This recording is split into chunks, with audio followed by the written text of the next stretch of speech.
What is up, ladies and gentlemen of the Truz Army? We are back here with another video. Today we're going to be doing the AFC South ceiling and floor for the 2021-2022 NFL season, as you can see it here. But should be interesting as we're continuing to roll along. We just recently had the AFC North. Now we're having the AFC South. Then we'll probably roll along. I don't know if we go East-West or West-East, but then we'll have the NFC. And try to get these out sometime soon. Not really sure when they'll all come out, but you know what? They'll be out sometime. So there you go. We got you guys. All right. AFC South, moving on. The Titans we're doing first. I'll do the floor, and then I guess Adrian do the ceiling. So the floor for the Titans, we have 9-8. They're a really, really great roster. And even at the floor, even if Derrick Henry gets injured or takes off the steroids or whatever, and Ryan Tannehill goes back to his Dolphins backup gameplay, which he still is that same guy. He's not that good. Then they will go 9-8 at the worst in our minds. The Titans are a really, really great team. They stacked themselves, even added Julio Jones because why not add Julio Jones? But really, really great roster from top to bottom. Defense is a little sketchy. We agree with that. But their offense is just that good. Like, what were you saying, Adrian? Sorry. I was saying the defense, is pretty good. But yeah, on to the ceiling, which we have 13 and 4. For the ceiling for the are you doing it? Or? No. I was sorry. I was leading you in. My bad. We have 13 and 4 for their ceiling.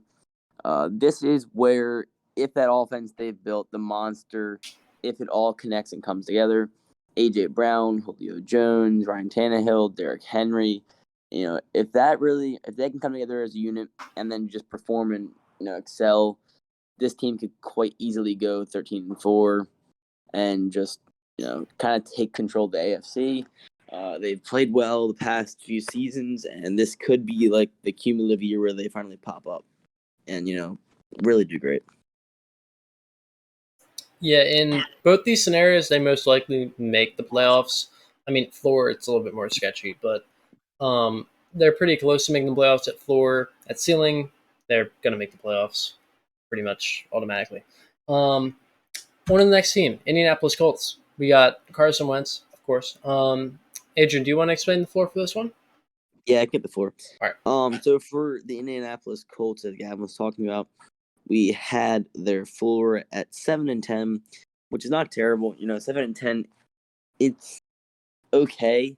I mean, the Colts were a very good team last year, and that was with Philip Rivers, obviously. I think the floor mainly has to do with Carson Wentz having his nagging injury. He hurt his foot, I believe. He hurt his foot. I don't really know who the backup is. Jacoby Brissett, I think. Yeah, he's on the Dolphins now. Oh, he is? It's Sam Ellinger or whatever. He's out for 6 weeks now, so it's like I don't really know who's starting there. Brett Hundley, Jacob Eason, so like those guys are not studs, but they also have Jonathan Taylor though and Quentin Nelson on the O-line, and they have a solid defense to back them up. So if Wentz out for a long period of time and the backups suck, you might be seeing a 7-10 record from the Indianapolis Colts. And onto their ceiling, of course, even with like Carson Wentz's injury, he comes out off the injury and he plays like MVP Wentz. I think that's 2016, 2017, somewhere in that range. 2018 maybe. I don't know. But the year Nick Foles popped and won the Super Bowl. So 12-5 would be their record, we believe. Really, really good team already built there. It's just the questions of QB, as Adrian was saying. Really, really nice running back in Jonathan Taylor. Pretty solid receivers. And Michael Pittman is growing a little bit in my mind and also getting a little bit better. 12-5 is their ceiling for the Colts. On to the next team, we got the Jacksonville Jaguars. The biggest rebuild of all rebuilds. First overall pick. Yeah, first overall pick. So we were really thinking about like their ceiling being 17 and out, right? Because Trevor Lawrence has never lost a game since high school. No. So I'll explain the floor. Adrian will explain the ceiling onto the floor. 5-12. Trevor Lawrence is okay at best, and Urban Meyer wasn't the greatest selection of a coach. Defensively, Josh Allen isn't the same Josh Allen. Who's their middle linebacker? Outside linebacker, maybe? This is really annoying me. This is going to get in my head the whole entire time we're talking about this. Can't think of his name. But defense isn't super duper great. And basically the offense falls down. Not the greatest line in the world. And maybe even injuries come in to fight the Jags. Already not great roster at all. Not matching up with the last two teams at all. Pretty bad team, but they could be average at best this season, as we believe, onto the ceiling. The ceiling for the Jacksonville Jaguars we have currently listed at 9-8. We think obviously, like I said, Trevor Lawrence never lost, but he has now moved on to the NFL with a kind of rough O line. Team, as Gavin said, one of the best, like one of the more developing and rebuilding teams in the league. Travis Etienne obviously out for the year, which is rough for them. Brand new coach, brand new quarterback, really trying to rebuild the whole thing up.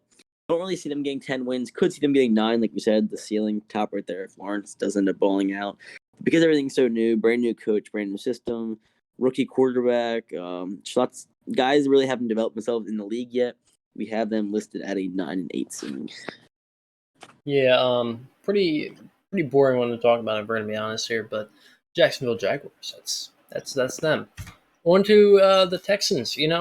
Look at David Culley. Should have taken the picture of the massage parlor. I just have a picture of him like staring at a camera, like dead straight, but like, put like red little dots in his eyes, and that's what freaking weirdo. But ex-Ravens wide receiver coach, he did a great job there, as we all know. But Houston, I guess I'll explain the floor, and you can explain the ceiling. So, floor is Deshaun Watson leaves. Tyrod Taylor sucks in his place. He's not a stepping stone like he usually is. There is no one else to come in and help him out. David Culley plays like garbage, and I mean, I'm not expecting him to do super great. He gets out of there. He has 10 drops a game, doesn't get open, causes separation. The offense gets worse, maybe even injures themselves, and Deshaun Watson becomes a masseuse full time. So, parlor, Culley drops some passes out there. Dude, I want to see David Culley out there dropping some dimes, dude. Rolling right, Culley looks deep, fires, touchdown! Houston's first touchdown in 5 weeks. But yeah, floor of 2-15, pretty garbage team. On to the ceiling. The ceiling for the Texans, this one was kind of hard to come up with because there's just so much controversy and issues going with them.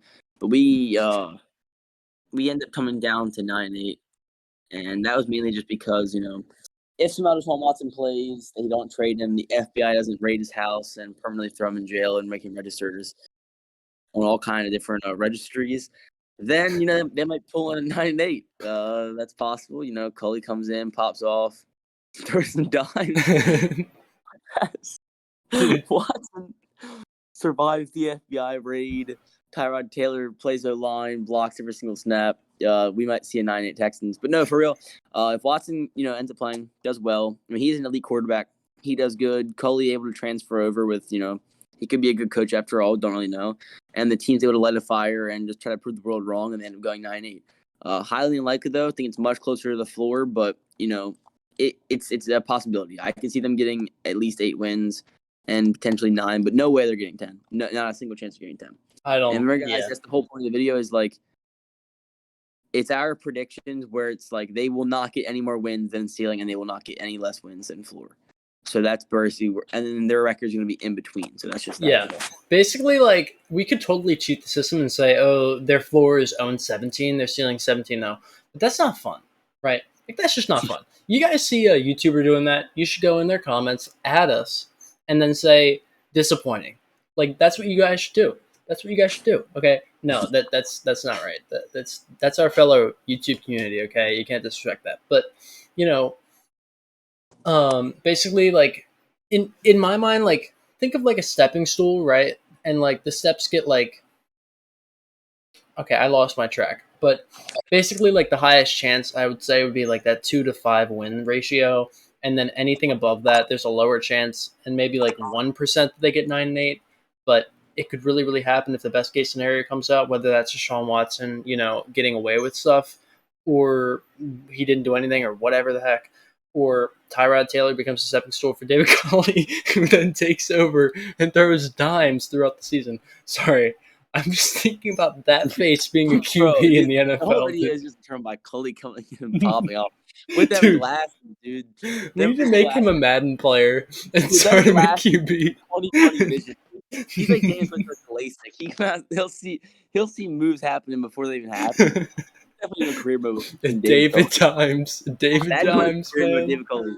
Call it right now. Dude, Book it. we'll make a video on that. You guys want that, dude? Oh my god. Yeah, that's the Houston Texans, and that is the division. You guys want to check it out again? I'm just gonna go make a quick run through. Hit the pause button or the K button if you're watching on your computer and you're a nerd. Okay, sorry. I watch on my computer all the time. All right. But this is the AFC South. Of course, we'll be doing the AFC East, West, and then the NFC, and running through the whole entire NFL with our ceiling and floor predictions for the whole NFL. But it's hard to predict this stuff. If we're wrong, we're wrong. That's our fault. Go and yell at us in the comments, and then say hashtag Trust Army Unite. But that's it for the video, guys. Make sure to like, comment, subscribe, and check us out for other videos. Hey, Adrian, anything you got to say before we head out? Have a great day, guys. We love all of you. All right. From the bottom of our Love hearts. you guys. If you like our videos, we love you. If you dislike the videos, we still love you. If you don't do anything, we don't like you.